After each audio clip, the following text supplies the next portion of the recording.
Hello students, today we will read the poem In the Bazaar of Hyderabad written by Sarojini Naidu.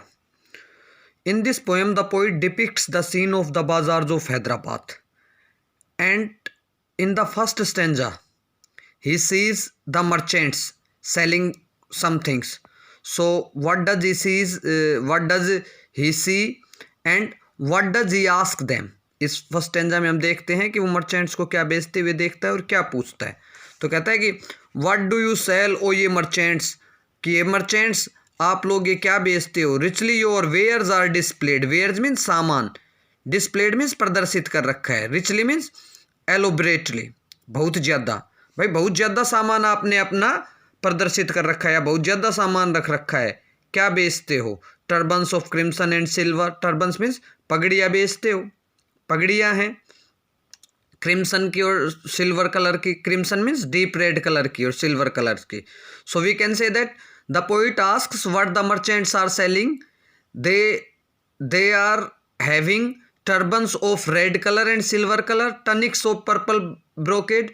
Tunics of purple brocade means, tunics means loose garments और purple bracket का मतलब क्या होता है? Silk cloth. Silk के purple colour के silk के loose garments हैं, खुले कपड़े हैं। Mirror with panel of amber, mirror हैं, शीशे हैं जिनका पैनल का मतलब जिनका फ्रेम बना हुआ है। किससे बना हुआ है? एम्बर। एम्बर मीन्स एक जेम स्टोन्स होता है, येलोविश ब्राउन कलर के जेम स्टोन का जिनका फ्रेम बना हुआ है। Daggers with handle of jet, daggers होती है कटार या we can say short pointed knife, छोटे चाकू, जिनका चाकू है उनके पास, जिनका हैंडल किसका बना हुआ है? जेड का बना हुआ है। जेड भी क्या होता है? एक स्टोन होता है, प्रीशियस स्टोन्स हम कह सकते हैं।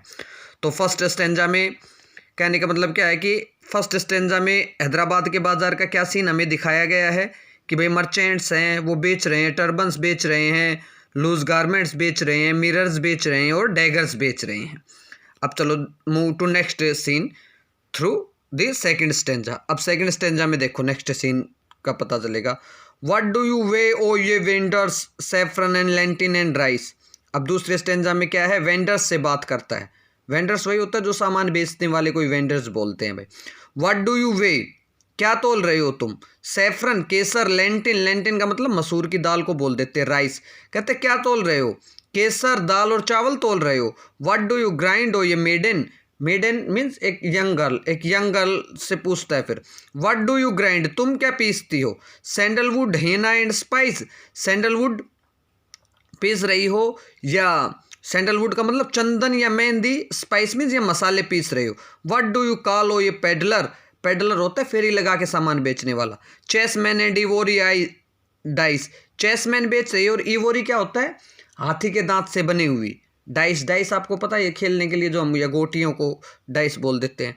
तो सेकंड स्टेंजा में हम क्या कह सकते हैं? The vendors are weighing saffron, lentin and rice.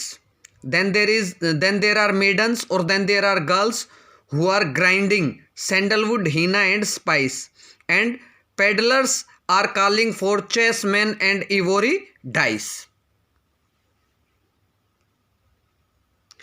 In the last stanza, there are goldsmiths. So the poet asks them, what do you make ओ ये goldsmiths, कि goldsmiths आप क्या बनाते हो? Wristlet and anklet and ring, anklet तो क्या हो गई? पाजेब, और रिस्टलेट हो गई जो हम कलाई में पहनने वाली कोई चीज़। रिस्टलेट बनाते हो, एंकलेट बनाते हो या रिंग बनाते हो। Bells for the feet of blue pigeons, घंटियाँ बनाते हो ब्लू पिजन्स के पैरों के लिए। फ्रेल, वो घंटियाँ कैसी घंटियाँ? हल्की घंटियाँ भाई, फ्रेल होता बिल्कुल हल्की। As dragons fly wings, dragon fly की पंखों जितनी हल्की। Girdles of gold for the dancer, girdles क्या होता है? गिर्डल्स होता है पट्टा एक प्रकार से, या बेल्ट कह सकते हैं, जो डांसर्स पहनते हैं ना कमर पे, जो पट्टा या बेल्ट बांधते हैं गोल्ड की, वो उसको गिर्डल्स बोल देते हैं।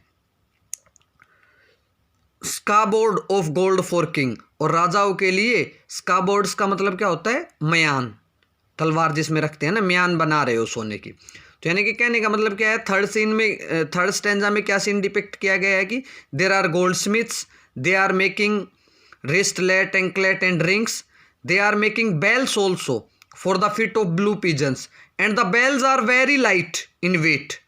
The bells are as light as dragonfly's wing. कि वो घंटियां जो बना रहे हैं ना वो इतनी हल्की हैं कि ड्रैगन की पंखे होती है ना, ड्रैगन फ्लाई की पंखे जितनी हल्की होती हैं, पंख उतनी हल्की हैं वो घंटियां. They are making girdles, they are making belts for the dancers, and they are making scabbards for the king. King के लिए, किंग की स्वॉर्ड के लिए यह कह सकते हैं कि हम वो स्कैबोर्ड्स बना रहे हैं. So this is the poem. So we can say that in the first three scenes of bazaar have been depicted through the poem.